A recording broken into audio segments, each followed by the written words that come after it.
Hang abang lah tang mana, dia kata dia ni memang spesialis putih. Kawan yang abang pun buka tunjuk, aku dulu tak ada, hang tengoklah jadi macam mana. Dia kata hang cakap banyak tamah, hang pergi mana? Dia terekam pi, berapa duit kena dia bayar. Pasal apa? Pasal dia tak mau botak tu, dia mau rambut.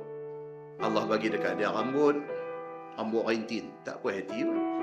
Dia cari kedai, dia buat rebonding bagi lurus pula. Tuhan hang botak, hang minta rambut. Tuhan bagi rambut rintin, tak mau lurus. Dia buang duit bagi lurus. Lurus ada kot dalam 2 minggu, dia main rambut baru rintin balik. Seorang lagi Allah bagi dekat dia rambut lurus, dia pergi karat buat bagi afro. Terima kasih. Dia tak puas hati. Tuhan bagi dekat dia apa, tak puas hati. Dia mau hak lain. Allah bagi dekat dia muka rupa parai. Apa dia tak buat di muka ni? Ni zaman hari ni tuan-tuan. Mata Tuhan bagi sepeh, dia pergi operate buat bagi bola. Dia tak berkenan sepeh tu buat bagi bola. Hak Allah bagi bulan, dia pergi operate buat bagi sepeh. Allah bagi dekat dia hidung, rembang sikit, rembang.